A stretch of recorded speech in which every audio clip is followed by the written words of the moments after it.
आइए मेरे प्यारे बच्चों, आप लोगों का फिर से स्वागत है मेरे इस यूट्यूब चैनल पर। मेरे प्यारे बच्चों, हम लोगों ने प्रीवियस लेक्चर के अंदर ये एक्सरसाइज 2.2 करी थी मेरे बच्चों। ठीक है, तो एक्सरसाइज 2.2 के मेरे प्यारे बच्चों मैंने सारे क्वेश्चंस आपको करा दिए थे। मैं आशा करता हूँ कि आपने वो लेक्चर देख लिए हैं बेटा। ठीक है, तो मेरे प्यारे बच्चों अब हम आगे बढ़ते हैं। नेक्स्ट टॉपिक जो है बेटा वो है हमारा रिमाइंडर थ्योरम। तो रिमाइंडर थ्योरम आपको आज ही कराएंगे। उससे पहले आपको एक बारी लॉन्ग डिवीजन सीख लेना चाहिए, क्योंकि वो इस चैप्टर में यूज़ होगा। और लॉन्ग डिवीजन के आपके कुछ क्वेश्चंस भी हैं, जैसे कि आप ये एग्जाम्पल देखेंगे। एग्जाम्पल नंबर 6 ये रहा। तो पूरा मैं आपको बताऊंगा कि how to divide P X by G X. बहुत तसल्ली से देखिएगा, कोई जल्दी करने की जरूरत नहीं है। आराम से आप चलिए, जितना आप तसल्ली से सीखेंगे मेरे प्यारे बच्चों, उतना आपको मैथमेटिक्स अच्छा समझ आएगा। ठीक है, चलो देखो इसको करवाते हैं। देखिए बेटा, ये हमने यहाँ पे प्रीवियस क्लास में यहाँ पे ख़त्म किया था। अब हम देखते हैं एग्जाम्पल नंबर अपना 6। ठीक है, रिमाइंडर थ्योरम का टॉपिक स्टार्ट हो रहा है आज आपका। तो एग्जाम्पल नंबर 6 देखेंगे मेरे प्यारे बच्चों। देखिए बच्चों, क्वेश्चन में हमें क्या दे रखा है? क्वेश्चन में हमें दे रखा है P X equals to X plus 3x square minus 1 and मेरे प्यारे बच्चों जी एक्स हमें कितना दे रखा है बेटा? 1 प्लस एक्स। मेरे प्यारे बच्चों एक चीज़ हमेशा ध्यान रखिएगा, जब भी आप डिवीजन परफॉर्म करते हैं तो जो आपका गिवन पॉलिनोमियल है मेरे प्यारे बच्चों, ये आपका हमेशा स्टैंडर्ड फॉर्म में होना चाहिए। अब स्टैंडर्ड फॉर्म का मतलब बहुत ईजी है। क्या करना होता है, जो हाईएस्ट पावर है एक्स की उसको आगे लिखते हैं। जैसे ये 3x स्क्वायर है, इसको मेरे प्यारे बच्चों हम आगे लिखेंगे। फिर इससे एक कम पावर वाले को उसके बाद लिखेंगे जो कि x है। उसके बाद फिर एक कम और पावर। अब x की पावर 1 से कम तो कुछ है नहीं, तो लास्ट में हमारे पास कांस्टेंट आ जाएगा, सिंपल। इसी प्रकार मेरे प्यारे बच्चों जी एक्स जो है इसको भी हम रीअरेंज करेंगे, मतलब इसको भी मेरे प्यारे बच्चों हम स्टैंडर्ड फॉर्म में लिखेंगे। x मेरे प्यारे बच्चों पहले आ जाएगा और 1 बाद में चले आएगा। आई होप इसमें तो कोई डाउट नहीं है। अब मेरे प्यारे बच्चों हम लोग डिवीजन परफॉर्म करेंगे। देखिएगा, हमने यहाँ पर लिखा मेरे प्यारे बच्चों x प्लस 1, और बीच में बेटा हमने लिखा 3x स्क्वायर x माइनस 1। ठीक है बेटा, चलो आप परफॉर्म करते हैं। देखो बहुत से बच्चे ऐसे होंगे जिनको डिवीजन नहीं आता है, और काफ़ी सारे बच्चे होंगे जिनको आता भी होगा। तो जिनको आता है वो थोड़ा इस लेक्चर को यहाँ से थोड़ा सा वीडियो का स्पीड बढ़ा लेना और देख लेना। जिनका बेसिक वीक है वो तसल्ली से देखिए, जितना आप आराम से देखेंगे उतना आपको ज़्यादा अच्छा समझ में आएगा। क्योंकि जो डिवीज़न आप आज सीख रहे हैं बेटा 9th में, ये आपके तब तक काम आएगा जब तक आप जीवन में मैथ पढ़ते रहेंगे। ठीक है, क्योंकि पॉलिनोमियल का पीछा छूटता नहीं है बेटा। आप जब तक पॉलिनोमियल पढ़ते रहेंगे पॉलिनोमियल आपके साथ रहेगा। मतलब आप 10th का मैथ्स पढ़िए, 11th पढ़िए, 12th पढ़िए, ग्रेजुएशन का मैथ्स पढ़िए, पॉलिनोमियल पीछा नहीं छोड़ता है। तो ये जो डिवीज़न है ये आपको अच्छे से ही आना चाहिए। जिन्हें आता है बहुत अच्छी बात है, जिनको नहीं आता आज आ जाएगा, चिंता मत करिए, बस ध्यान से देखिए। ठीक है, देखो करना क्या होता है मेरे प्यारे बच्चों, हमें ये सोचना होता है कि इस x को किससे मल्टीप्लाई कराएं कि ये बन जाए। ये जो यहाँ लिखा है बीच में कि x को किससे मल्टीप्लाई कराएं 3x स्क्वायर बन जाए। ठीक है, चलो एक बार तसल्ली से यहाँ लिखते हैं। x को किससे मल्टीप्लाई कराए क्या बन जाए बेटा? 3x square. देखो मैं आपको बहुत सिंपल तरीके से समझाऊंगा, आपको समझ आ जाएगा। इस x के आगे कुछ नहीं है तो 1 हुआ। ठीक है, अब आप ये सोचो कि 1 को किससे मल्टीप्लाई कराएं 3 बन जाए। ये तो सबको समझ में आता होगा। 1 को किससे मल्टीप्लाई कराएं 3 बन जाए? 3 से। ठीक है, अब आपको यहाँ पे क्या चाहिए? एक्स स्क्वायर चाहिए। आप इसकी पावर देख लो कितनी है। इसकी पावर कितनी है बेटा? 2 है, और इसकी पावर कितनी है? 1 है। तो x की एक और पावर हमें चाहिए। अब आप जैसे ही इनको मल्टीप्लाई कराओगे ना बेटा तो ये बन जाएगा। ठीक है, जैसे आप इनको मल्टीप्लाई कराओगे ये बन जाएगा। चलो एक बार मैं तसल्ली से और आपको दिखाता हूँ। देखो देखो आराम से देखो, कोई जल्दी नहीं करनी है। जितना आराम से सुकून से देखेंगे उतना समझ में आएगा। देखो 1 को 3 से मल्टीप्लाई कराएंगे, कितना आ गया? 3 आ गया।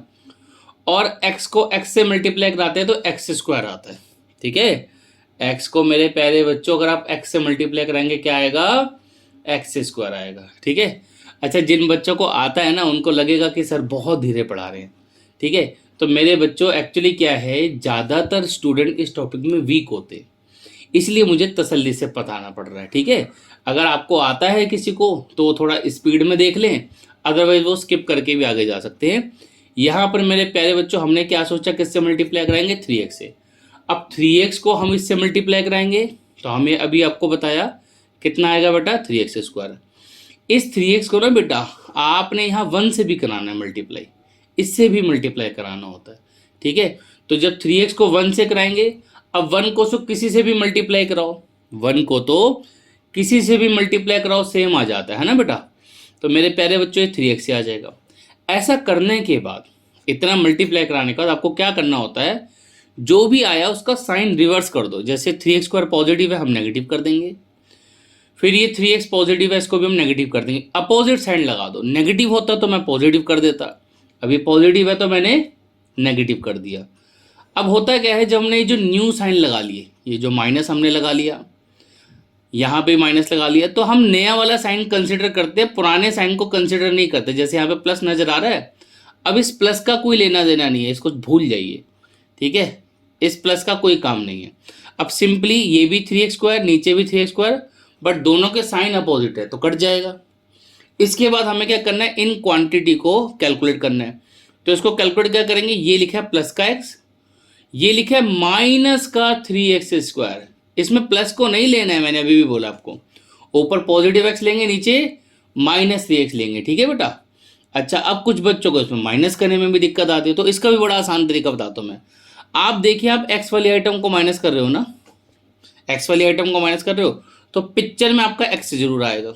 x तो आ गया, x तो हमेशा ही आएगा, ठीक है। अब आगे देखो, ये बताओ इस x के आगे लिखा क्या है, मन में सोचो। कुछ नहीं है तो 1 होगा। अब मुझे बताओ 1 में से 3 को सब्ट्रैक्ट करने पे कितना आता है, तो -3 लेंगे ना इसको। ये पॉजिटिव वाला साइन भूल जाइए।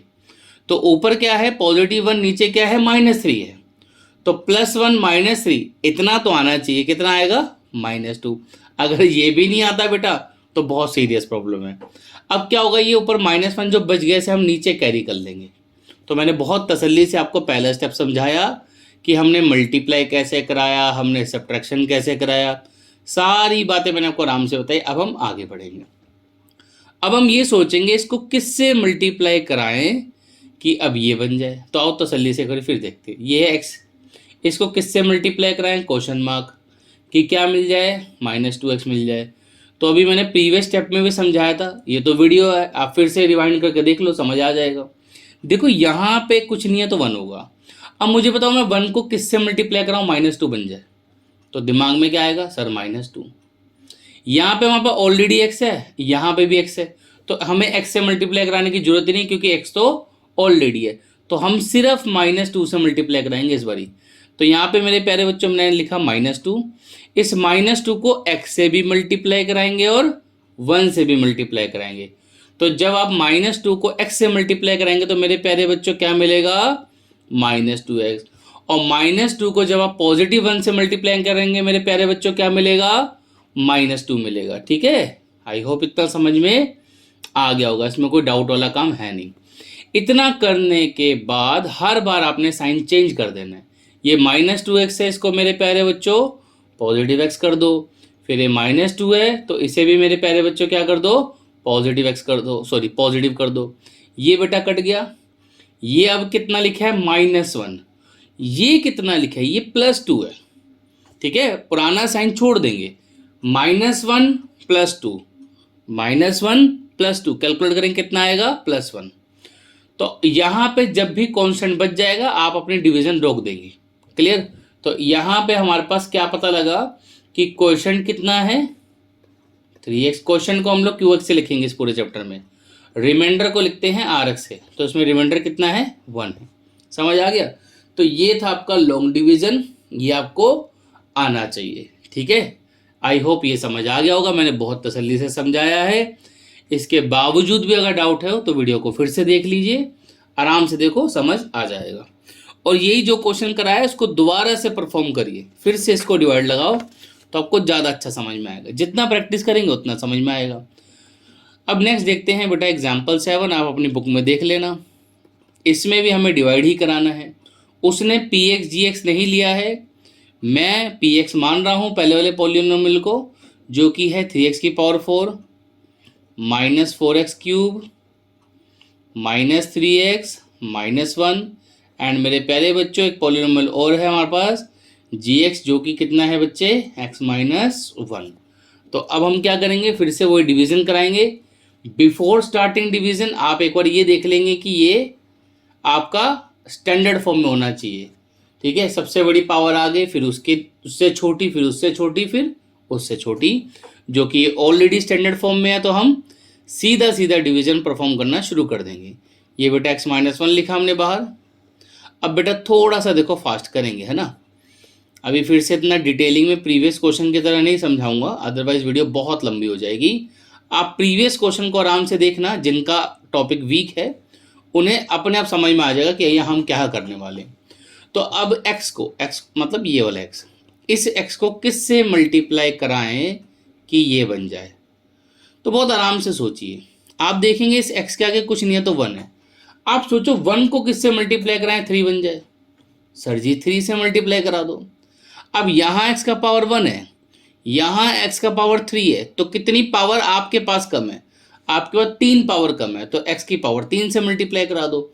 अब इससे ज़्यादा ईजीएस्ट वे में नहीं पढ़ा सकते, ये सबसे आसान तरीका जो मैं सिखा रहा हूँ आपको।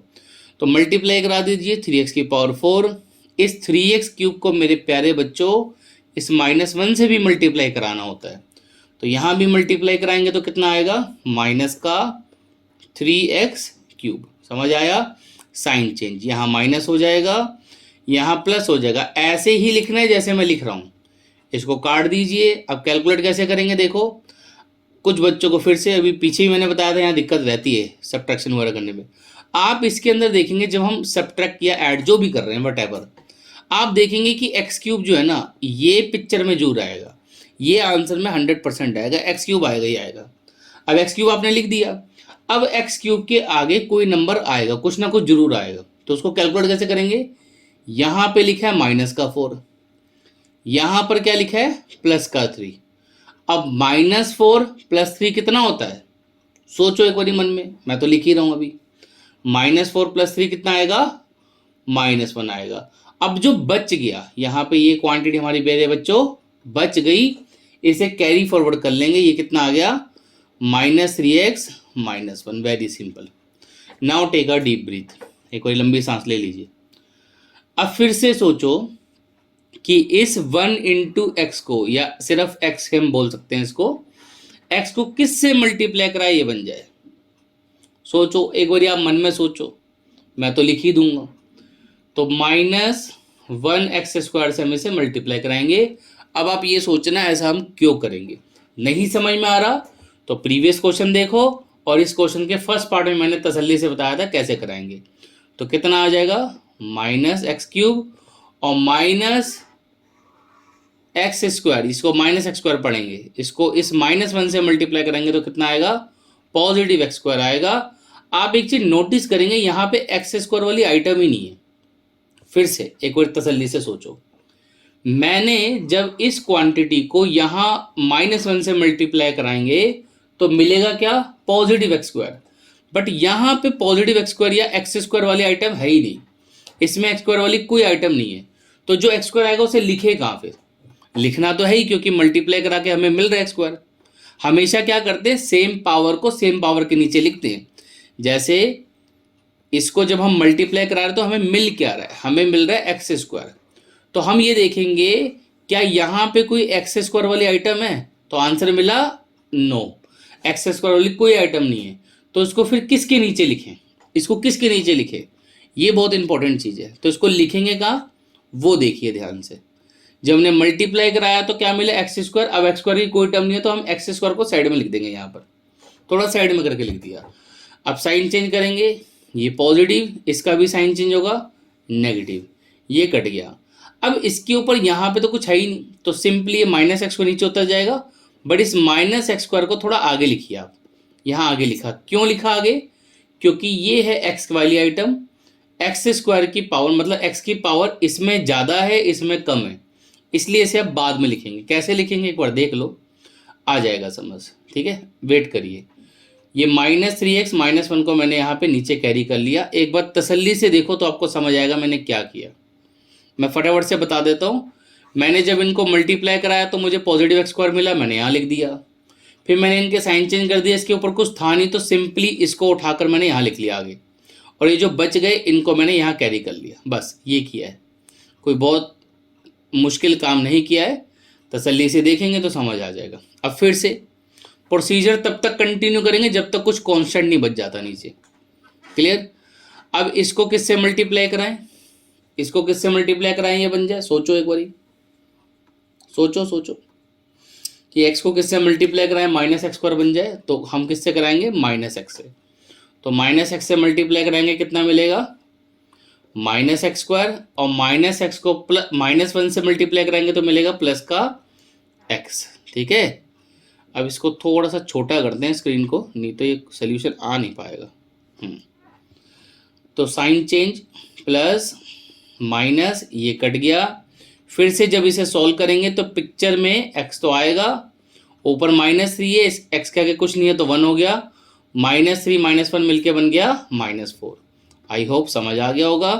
ऊपर हमारे पास यहाँ पे -1 बच गया, इसे हमने कैरी कर लिया।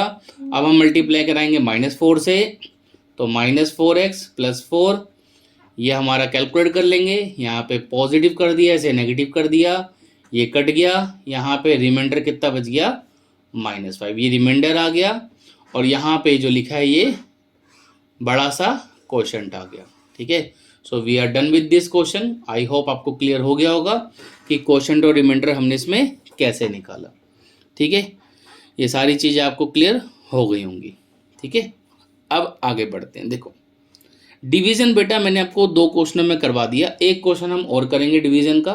देखो डिवीजन में जल्दीबाजी नहीं करनी है, बिकॉज एक्चुअली ये बहुत इंपॉर्टेंट टॉपिक है। जिसको डिवीजन क्लियर नहीं होता उसे बहुत दिक्कतें आती हैं आगे जाके। मैंने स्टार्टिंग में भी बोला था इस लेक्चर के कि पॉलिनोमियल टॉपिक कब तक चलेगा, जब तक आप जीवन में मैथ्स पढ़ेंगे ये टॉपिक आपका चलता रहेगा। तो बेटर ये है कि इसको डिटेल में समझे, जल्दीबाजी नहीं करनी चाहिए इंसान को। अब जल्दीबाजी करेंगे तो टॉपिक क्लियर नहीं होंगे।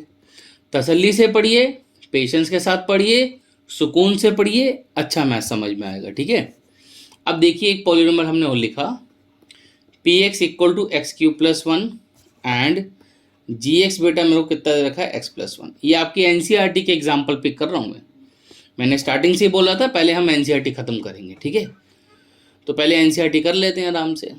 अब x + 1 से x³ + 1 को डिवाइड लगाएंगे। इस क्वेश्चन में बहुत मजा आने वाला है आप लोगों को। देखो तो मल्टीप्लाई किससे कराएंगे, x² से, ये मिलेगा x³। बट अब देखो फिर से वही पंगा, x² को जैसे ही 1 से मल्टीप्लाई कराओगे x² मिलेगा, बट यहाँ पे कोई x² वाली आइटम है नहीं, तो उस x² को हम कहाँ लिखेंगे, थोड़ा सा साइड में लिखेंगे, यहाँ लिखेंगे, साइड में लिख दिया। साइन चेंज, ये तो कट गया। अब ये जो -x² है इसको हम आगे लिख लेंगे, ऊपर से +1 उतार लिया। अब किससे मल्टीप्लाई कराएंगे, सोचो एक बारी, -x से। ठीक है, वीडियो को पॉज करके सोच लिया करो मैं रुकूंगा तो टाइम ज़्यादा लग जाएगा। पहले ही पिछले 2 क्वेश्चन मैंने बहुत तसल्ली से पढ़ाया है, तो इतना लंबा वीडियो बन जाएगा, फिर बच्चे देखते नहीं हो आप लोग। x आगे लिख लीजिए, 1 पीछे कर लो। इस बार किससे मल्टीप्लाई करा देंगे, 1 से, तो ये x + 1 आ गया, माइनस ये कट गया, इस बार रिमाइंडर हमारा 0 आ गया। आई होप आपको क्वेश्चन समझ आ गया होगा। ठीक है, इसमें कोई डाउट वाला काम नहीं है, एक बार फिर से देख लेंगे बाद में तो समझ आ जाएगा। ठीक है, अगर जिनको नहीं समझ में आया। आई होप ये कुछ बातें आपको क्लियर हैं। अब बेटा मेरे को यहाँ पे एक टॉपिक आपको पढ़ाना है, बहुत तसल्ली से देखना तो आपको मज़ा आएगा। ठीक है, जितना आप तसल्ली से देखोगे उतना मैं आप लोगों को अच्छे से समझा पाऊंगा। जल्दीबाजी मत करना बस। हमने 3 एग्जाम्पल डिस्कस करे, इन 3 एग्जाम्पल हमने किया क्या, हमने लॉन्ग डिवीजन करी। ठीक है, अब बेटा मैं कलर चेंज कर यहाँ पे रेड कलर से कुछ सॉल्विंग कर रहा हूँ, आप प्लीज़ ध्यान से देखिएगा मेरे प्यारे बच्चों। हमारे पास यहाँ पे एक gx दे रखा है ना, ये gx है, ये हमारे पास px है। ठीक है, आप ध्यान से देखना मैं क्या करूँगा, अच्छे से देखना। मैंने क्या किया, मैंने gx को =0 पुट किया, मतलब 1 + x को =0 पुट किया। यहाँ से x का वैल्यू -1 आ गया। एक बार अपने मन से पूछो कि मैंने किया क्या, अपने आप से पूछो। अगर आपने प्रीवियस लेक्चर देखा है तो आपको समझ में आएगा ये मैंने क्या किया। मैंने यहाँ पर gx का ये रूट निकाला, gx का क्या करा मेरे प्यारे बच्चों, मैंने रूट निकाला या जीरो निकाला। ये हमने प्रीवियस क्लास में प्रीवियस लेक्चर में समझा था कि जीरो कैसे निकालते हैं। जिसका जीरो निकालना है उसको इक्वल टू जीरो पुट कर दो। तो ये हमने gx का जीरो निकाला। अब देखो मैंने क्या करा, इस gx के जीरो को ना मैंने px में डाल दिया। जो px है ना उसके अंदर मैंने इसे डाल दिया। देखो होगा क्या उससे, x की जगह पे -1 रखो, पेशेंस रखो, देखते रहो क्या हो रहा है। बस देखो आराम से देखो, ये -1 आया, ये 3 आएगा, -1 आएगा। तो इसको कैलकुलेट करेंगे, -1 और -1 मिलके हो जाएगा -2। ये +3 बीच में है। इसको कैलकुलेट करा, कितना आया, 1 आया। अब जरा आंखें खोल के तसल्ली से देखिएगा बेटा, ये कितना आया, 1 आया। बच्चे यहाँ देखो, यहाँ पे 1 है। आपको कोई सर समझाना क्या चाहते हो, कोई बात नहीं। आपने देखा मैंने किया क्या, आपने प्रोसीजर देखा मैंने क्या किया, मैंने gx का रूट निकाला और उस रूट को उठा के px में डाल दिया। तो एक चीज हमें नजर आई कि जो रिमाइंडर आ रहा था लॉन्ग डिवीजन करके, वो बिना लॉन्ग डिवीजन किए भी मिल गया, रिमाइंडर मिल गया ना। मैं देखो इस मेथड से भी, ये हमने एक मेथड यूज किया, यहां से हमें रिमाइंडर मिल गया। हाँ, ये क्वेश्चन नहीं मिल पाएगा। ये जो मेथड कर रहे हैं इससे हमें रिमाइंडर तो मिल जाता है, बट ये क्वेश्चन नहीं मिल पाता। ठीक है, कोई बात नहीं, पहले सुनते रहो। अभी एक एग्जाम्पल और देखो, जैसे ये वाला किया था फोर्थ वाला, सॉरी एग्जाम्पल 7 वाला, इसको भी देख लो। चलो इसे भी एक बार कलर चेंज करके डिफरेंट कलर से, रेड कलर से सॉल्व कर लेते हैं। यहाँ पे साइड पे हमने क्या किया, gx को इक्वल टू 0 पुट किया, तो x -1 इक्वल टू 0 आया। यहाँ से x का वैल्यू कितना आया, 1 आया। ठीक है, x का वैल्यू कितना आया, 1 आया। अब इसको उठाकर px में डाल दो, तो 3 × 1 की पावर 4 -4 × 1 क्यूब 3 × 1 -1, कैलकुलेट कर लो। ये 3 हो गया, ये -4, ये -3 -1, इस -3 से +3 काट दो, -4 -1 मिलके बन गया -5। इस -5 को ध्यान से देखो, ध्यान से देखो, ये क्या आया, -5। जरा यहाँ पर देखो, लॉन्ग डिवीजन करके भी कितना आया था, माइनस। अब तुम्हारे दिमाग की बत्ती जली, मैं क्या समझाना चाह रहा हूँ। तो यहाँ पे क्या सीखने को मिल रहा है, सपोज करो किसी क्वेश्चन में बोले कि ये रहा px, ये लो बेटा ये px है, ये बेटा gx है, आप हमें रिमाइंडर बताओ क्या होगा। क्या बोले आपसे कि रिमाइंडर बताओ क्या है, सिर्फ रिमाइंडर पूछे, क्वेश्चन ना पूछे। क्या पूछे, सिर्फ रिमाइंडर अगर पूछे, क्वेश्चन ना पूछे, तो एक बात बताओ, तुम कौन सा मेथड करना पसंद करोगे। अपने मन से पूछो, आप कौन सा मेथड करना पसंद करोगे, लॉन्ग डिवीजन करोगे या जो मैंने रेड कलर से करा वो करोगे। तो ज़्यादातर बच्चों का आंसर रेड कलर वाला ही होगा सर, हम तो रेड कलर वाला करेंगे, ये वाला जो अभी अभी आपने कराया। इसी मेथड को, जो हमने बाद में किया, इसी को बोलते हैं बेटा रिमाइंडर थ्योरम। इसको क्या बोलते हैं बेटा, रिमाइंडर थ्योरम, जो कि आपकी एनसीईआरटी में थियोरेटिकल लिखी होती है, बच्चों को समझ नहीं आती है। तो हमने आपको 2 तरीके से रिमाइंडर निकालने सिखाया, एक लॉन्ग डिवीजन से और एक रिमाइंडर थ्योरम से। तो आपको दोनों मेथड आने चाहिए, ऐसा नहीं है कि पहले वाला बेकार हो जाएगा, नहीं होगा। कभी कभी क्वेश्चन में बोल देगा px को gx से डिवाइड करो। डिवाइड करने का मतलब ये है कि आपको क्वोशिएंट भी बताना पड़ेगा और रिमाइंडर भी बताना पड़ेगा।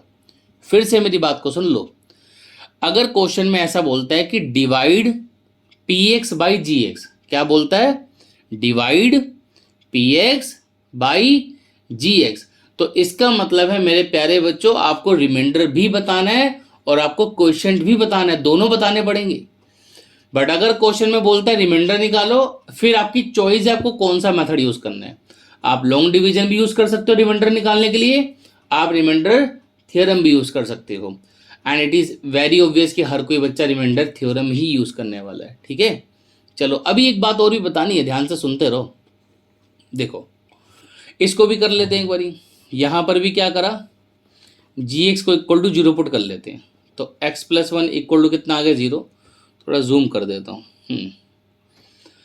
यहाँ से मेरे प्यारे बच्चों x का वैल्यू कितना आ गया, -1 आ गया।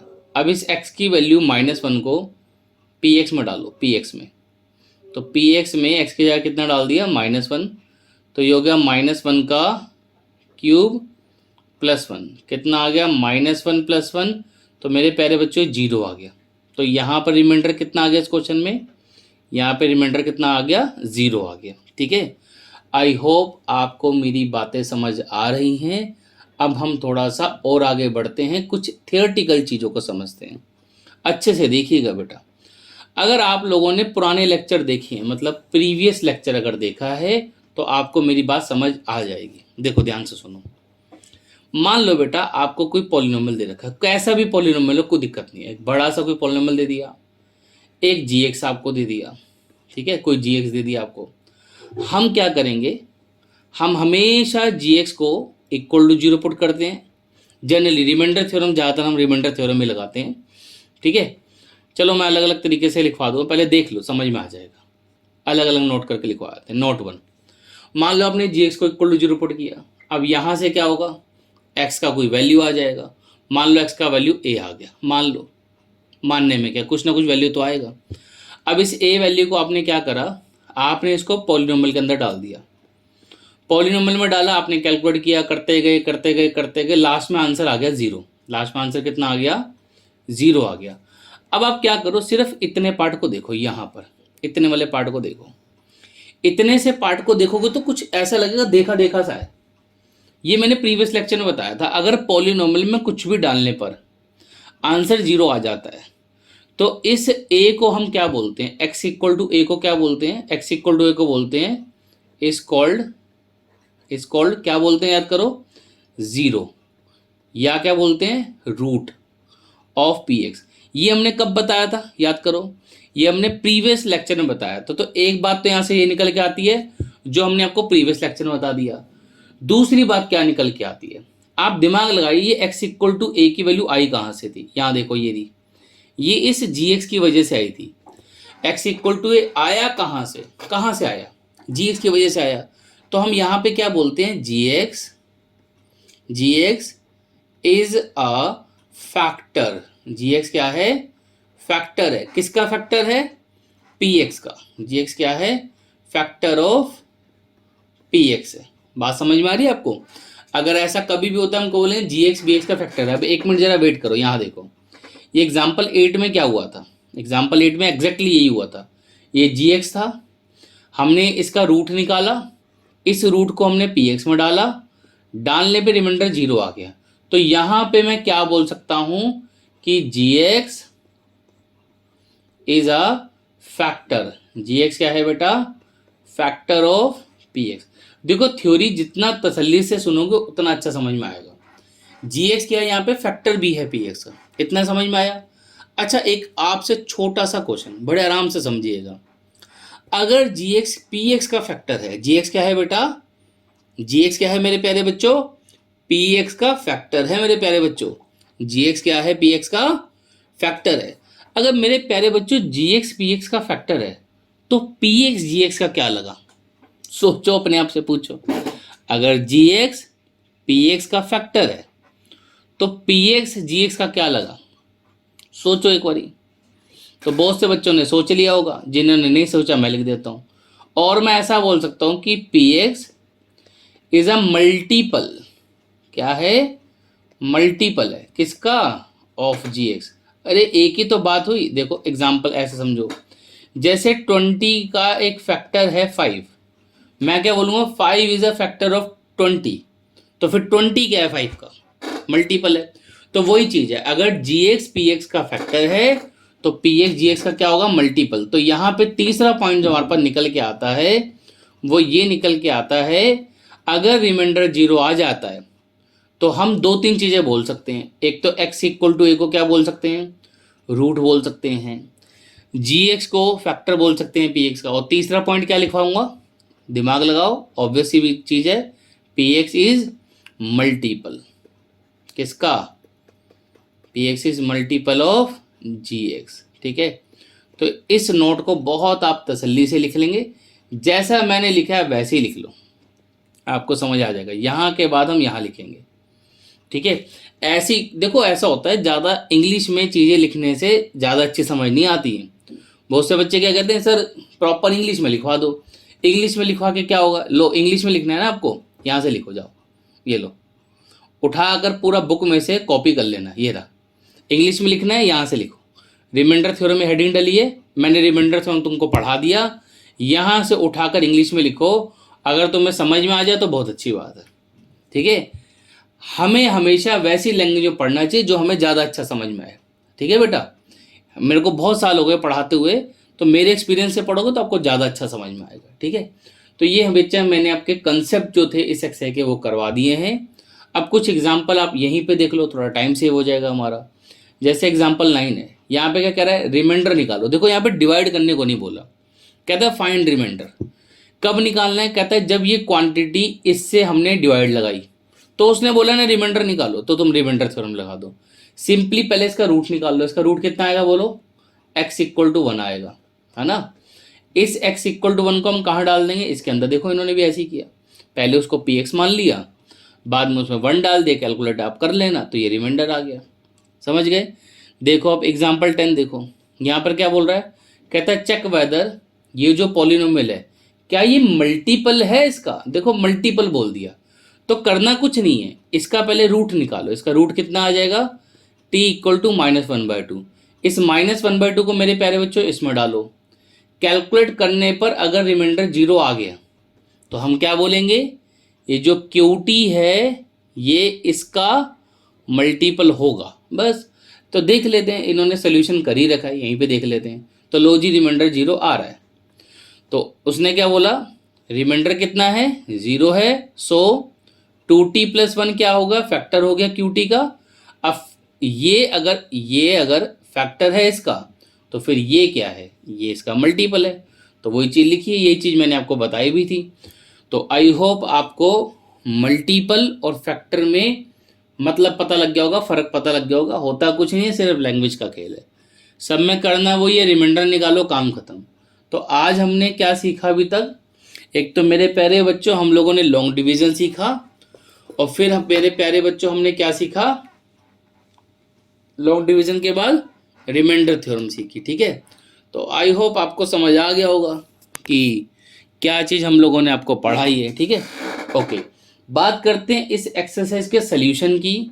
तो मेरे प्यारे बच्चों ये मेरी तरफ से आपके लिए होमवर्क है, क्योंकि मैंने कॉन्सेप्ट सारे करवा दिए हैं। ऑल दो मैं नेक्स्ट लेक्चर इसके सल्यूशन के ऊपर बना दूंगा, कंसेप्ट मैंने पढ़ा दिए हैं। अगर कुछ डाउट आ रहा है तो एक बार और देखो लेक्चर को। देखो ये एक्सरसाइज बहुत आसान है। जनरली जब हम बैचेस में पढ़ाते हैं बेटा, तो वहाँ पर मैं कभी भी नहीं कराता, ठीक है। उधर मैं आज तक ये एक्सरसाइज करवाया ही नहीं, तो कोई बात नहीं है, अभी आप लोगों के लिए तो होमवर्क है, ठीक है। आप क्या करिए, दूसरा लेक्चर तब देखना जब पहले इसका होमवर्क कर लोगे। पहले ट्राई कर लेना, जब नहीं हो रहा होगा तो फिर देख लेना, जोन सा पार्ट नहीं होगा मैं बना दूंगा इसके ऊपर भी वीडियो, ठीक है। चलो अब आप लोगों को मिलते हैं हम लोगों को जल्दी ही। आज के लिए इतना ही बहुत है, बाय बाय टाटा।